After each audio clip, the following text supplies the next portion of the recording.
sois pas négligent dans la vie. Ne fais pas les choses vague. Ne fais pas les choses comme si tu n'es pas passionné. Fais attention à ces pensées qui arrêtent tes moments de prière. Fais attention à ces pensées qui te distraient quand tu es dans la présence de Dieu. Fais attention à ces pensées qui te dégoûtent quand tu es dans la gloire de Dieu. Fais attention à ces pensées qui te gardent au statu quo lorsque tu es dans la présence de Dieu. Elles écourtent ta destinée.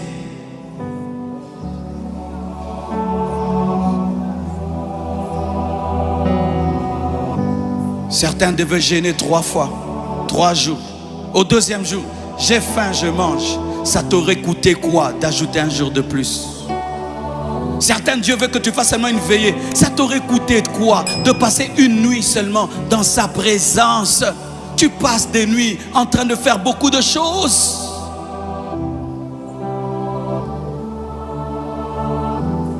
D'autres, vous avez rencontré des hommes de Dieu. Et voici la seule chose que vous avez demandé. Une photo. Une photo. Une photo. La génération d'aujourd'hui. Des générations de Joas qui auraient demandé à Jésus des photos au lieu de demander la guérison, la délivrance. La génération d'aujourd'hui qui rencontre des hommes remplis d'onction mais qui demandent des photos afin de mettre sur leur mur et leur statut et dire qu'ils ont rencontré le pasteur Marcelo.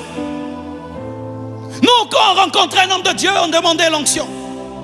On demandait comment tu fais pour prier, comment tu fais ceci, comment tu fais cela. La génération photo, la génération de Joas.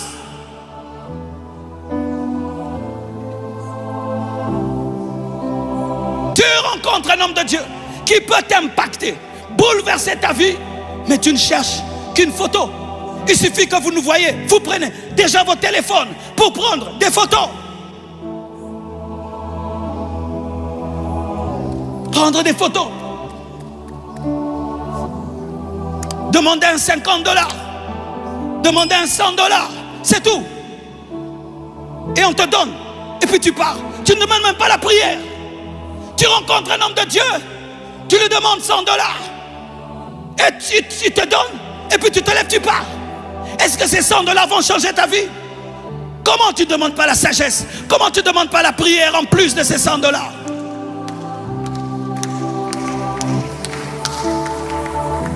Joas, que nous sommes des Joas.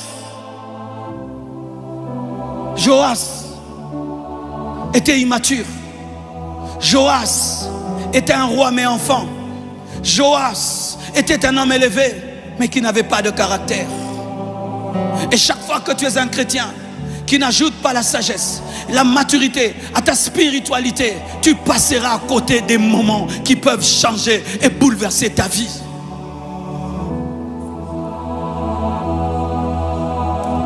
Quand j'allais dans les villages prêcher, s'ils n'ont rien à te donner, tu dois boire de l'eau. Et tu dois boire de l'eau parce qu'ils savent que la Bible dit que celui qui donne un verre d'eau à un disciple du Seigneur aura sa récompense. Mais il y en a qui rencontrent des serviteurs de Dieu. C'est devenu un ami, c'est devenu un pote. Tu es un Joas, tu ne vois rien, tu ne vois rien, tu ne vois rien. Joas ne voit pas. Il est dans le physique pendant que le ciel est ouvert. Joas ne comprend pas. Il est dans le naturel alors que tout est en place pour qu'il devienne un homme extraordinaire. Joas ne comprend pas que le ciel est descendu sur la terre. Joas n'a que conscience des flèches physiques, mais pas des flèches spirituelles. Tant que tu resteras Joas, la table de Dieu sera toujours remplie. Tant que tu resteras Joas, tu ne recevras jamais la totalité de Dieu. Tant que tu seras Joas, Dieu ne se donnera plus la peine de te donner le meilleur de lui. Et c'est ce qui arrive. Tu prépares de tout ton cœur pour des enfants, ils mangent un peu. Tu prépares beaucoup, ils mangent un peu. Tu prépares, après tu vas préparer beaucoup, tu ne prépares plus beaucoup. Il en est de même. Chaque fois que Dieu vient dans ta vie, tu es pressé. Il vient, tu n'as pas le temps. Il vient, tu n'as pas le temps. Tu vas remarquer ceci dans ta vie. De moins en moins, tu seras en contact avec la gloire. Dieu ne peut pas se donner la peine d'aller là où on ne le respecte pas. Dieu ne peut pas se donner la peine d'aller là où on ne l'honore pas. Les personnes sages et intelligentes ne s'habituent jamais aux choses de Dieu. Les personnes sages et intelligentes conservent le respect du mystère. Les personnes sages et intelligentes ne considèrent pas comme acquis le fait d'avoir Élisée. Les personnes sages et intelligentes ne considèrent pas comme acquis de vivre la gloire de Dieu. Car si Dieu veut, tu peux commencer à prier comme tu veux, tu ne sens rien de sa présence. Vous tous qui avez cette grâce, sachez vraiment que c'est la grâce.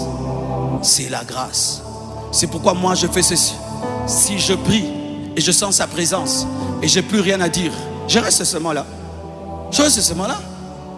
Mais les gens s'étalent au soleil pour bronzer. On ne reste pas dans la présence de Dieu seulement pour demander des choses. On reste aussi dans la présence de Dieu parce qu'on aime seulement la présence de Dieu. Et tu restes seulement là. Tu pries, je ne prie pas. Tu fais quoi? Je ne fais rien. Et tu fais quoi? Je m'étale devant Dieu. Je m'étale dans sa présence. Si un homme en s'étalant devant le soleil bronze, si je m'étale devant Dieu, le divin vient dans ma vie. Le parfum de Dieu vient dans ma vie. La gloire de Dieu vient dans ma vie. Avec Dieu, ce n'est pas une histoire que de demander. C'est une histoire d'amour.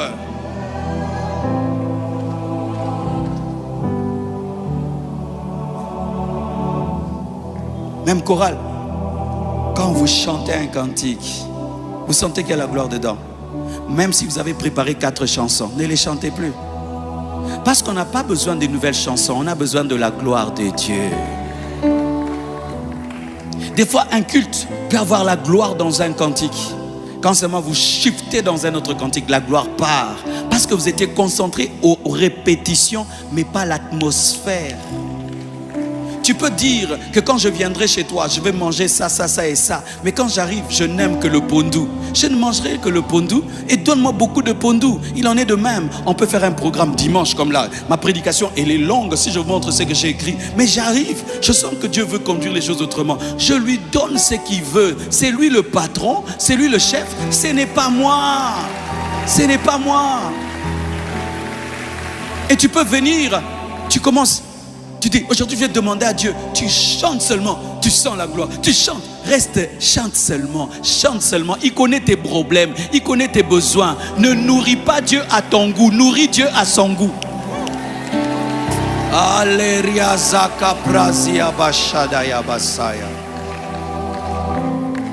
Vous voyez cette jeune fille, elle a quitté la maison comme vous, mais n'est pas venue comme vous. Et aujourd'hui se retrouve ce dimanche, ici devant. Pensez-vous que quelqu'un peut se retrouver là devant en étant normal? Non. C'est-à-dire qu'elle doit sentir dans le culte quelque chose que les autres ne sentent pas. Elle doit discerner dans le culte quelque chose que les autres ne discernent pas. Elle doit croire que Dieu existe. Elle doit mettre sa fierté de côté. Elle doit avoir une soif tellement grande qu'elle est prête à affronter la sécurité. Ce ne sont que des gens comme ça qui ont attiré l'esprit à écrire Bartimée, Zachée. Zachée voit Jésus qui passe à côté de lui. Il sent qu'il est court et que personne ne pourra l'aider. Sa taille ne peut pas l'aider. C'est un homme riche. C'est un homme qui travaille aux impôts. Mais il dit, je vais maximiser ce moment. Il monte sur un arbre et devient géant. Et il dit, j'attirerai mon attention. Et Jésus le voit. Car lorsque tu es dans une foule, tu vois l'homme le plus grand de taille. L'homme le plus petit de taille est devenu le plus grand parce qu'il a maximisé le moment.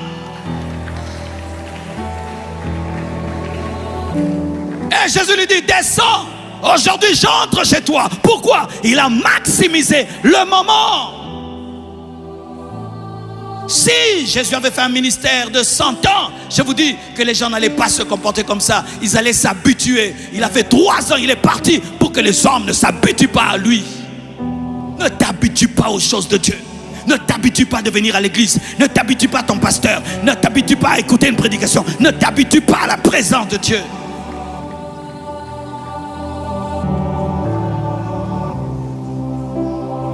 Quand tu deviendras un tel homme, même des prières de 10 minutes feront la différence. Quand tu deviendras un tel homme, quand tu prieras 30 minutes, ce sera vraiment 30 minutes. Quand tu deviendras un tel homme, même un enfant de l'écodime qui prêche ici te bénira. Quand tu deviendras un tel homme, tu recevras de la sagesse de tout homme. Parce que quand tu deviens un tel homme, tu sais toujours prendre quand Dieu parle et quand Dieu donne.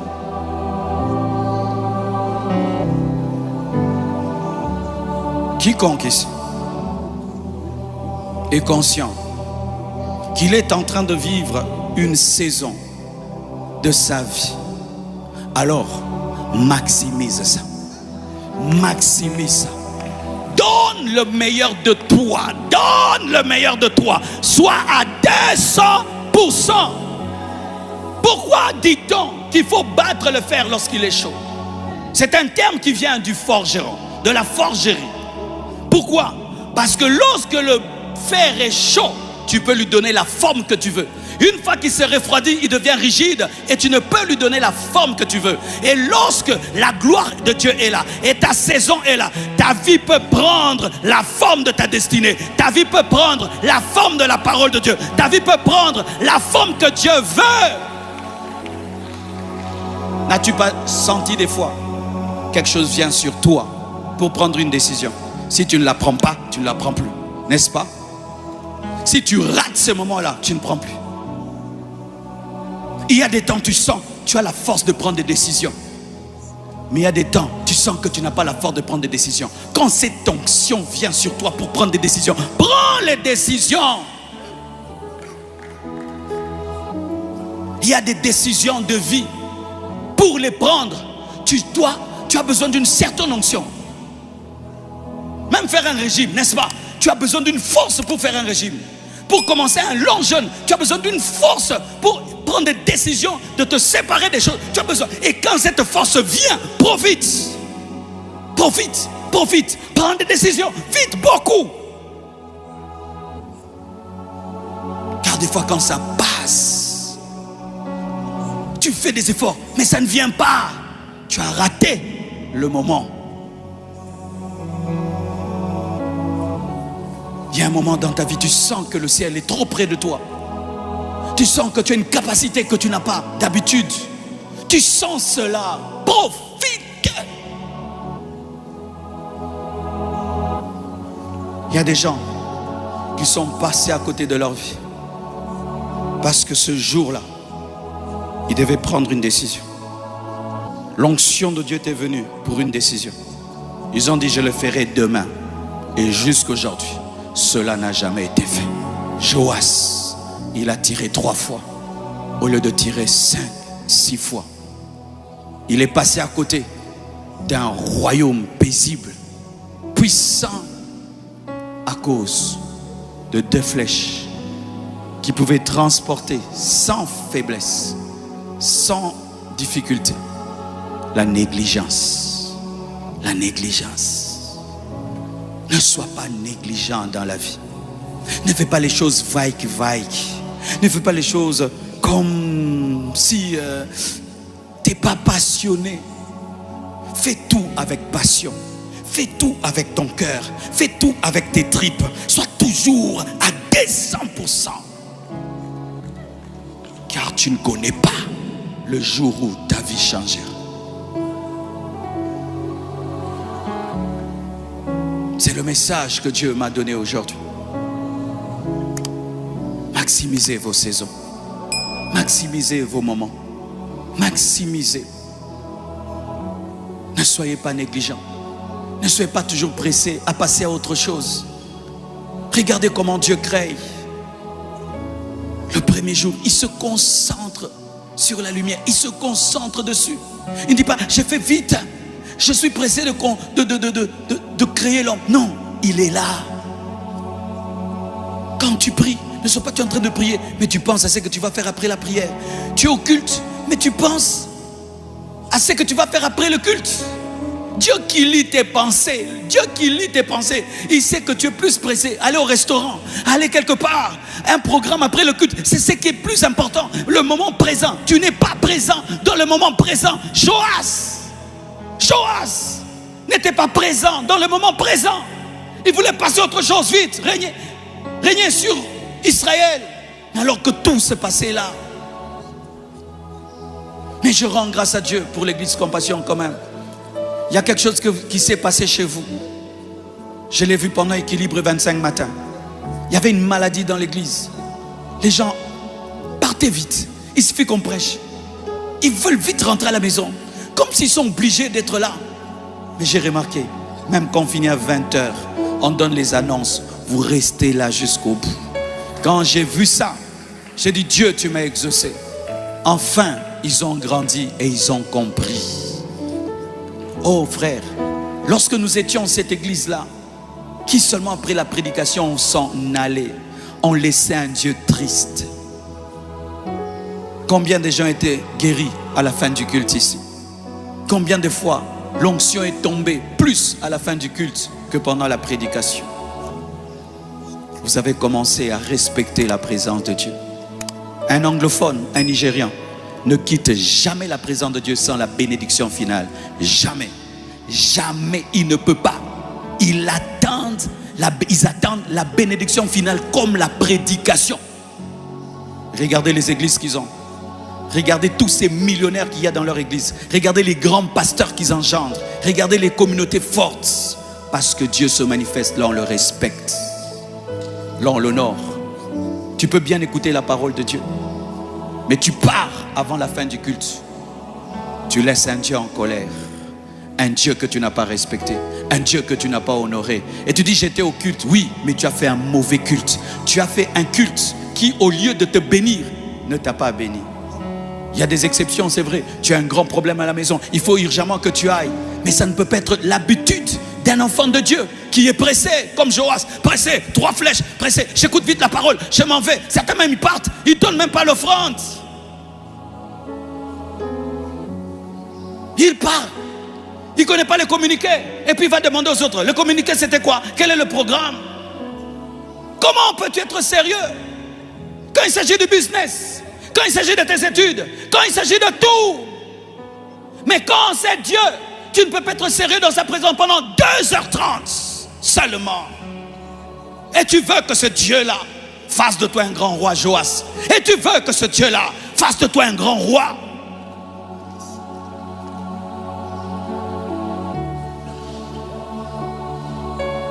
Je finis par conclure une chose.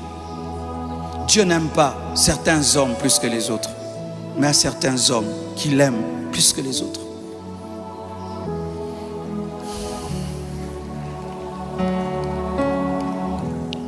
C'est ça la vérité, frère. Dieu n'aime pas certains plus que les autres. Mais il y a des hommes qui aiment Dieu plus que les autres. Il y a des hommes qui aiment Dieu plus que les autres. Et si quelqu'un t'aime plus que les autres, qu'est-ce que tu fais? Tu l'aimes beaucoup aussi. Nous demandons tellement de choses à Dieu. Est-ce que tu aimes Dieu plus que les autres? Est-ce que tu aimes Dieu plus que les autres? Ou tu as un amour normal? 3 flèches. 3 flèches, c'est un amour normal. Arrêtez d'aimer Dieu normalement, alors que vous aimez des êtres humains de manière extraordinaire. Arrêtez d'aimer Dieu normalement, alors qu'il y a des choses que vous aimez beaucoup. Le football, la politique, les vêtements, les parfums. Comment pouvons-nous aimer Dieu comme nous aimons un parfum? Comme nous aimons une nourriture, une femme, un homme, une voiture, une maison? Dieu voit tout ça, frère. Nous ne prions pas une statue. Nous prions le Dieu qui voit les cœurs. La Bible dit, le Fils de l'homme viendra juger les nations. Et le Fils de l'homme, c'est Jésus-Christ. C'est-à-dire mon maître, il viendra juger la nation. Et lorsqu'il va descendre avec ses anges, il va séparer le monde, il va séparer les gens. D'autres seront à sa gauche et d'autres seront à sa droite. Ceux qui seront à sa gauche, ce sont les agents de Satan. Ce sont ceux qui ont accepté de suivre Satan. Ce sont ceux qui ont laissé Jésus-Christ et ils ont accepté Satan comme leur Seigneur et comme leur Sauveur. Mais nous qui avons accepté Jésus-Christ comme notre Seigneur et Sauveur, nous serons à sa droite. Et lorsqu'il va venir, il dira à ceux qui sont à droite que venez à moi, vous qui avez honoré mon Père, et vous qui êtes à ma droite. Je vous dis en vérité, vous avez déjà une place, vous avez déjà une cité au ciel, vous avez déjà un royaume au ciel. Mais ils diront à ceux qui n'ont pas accepté Jésus, ils les diront que dégagez-vous de moi, je ne vous connais pas, laissez-moi tranquille, vous êtes maudits, car lorsque j'étais venu, vous ne m'avez pas reconnu, lorsque j'étais venu étranger, vous ne m'avez pas recueilli, lorsque j'étais venu assoiffé, vous ne m'avez pas donné à boire, lorsque j'étais venu affamé, vous ne m'avez pas donné à manger, lorsque j'étais nu, vous ne m'avez pas vêtu.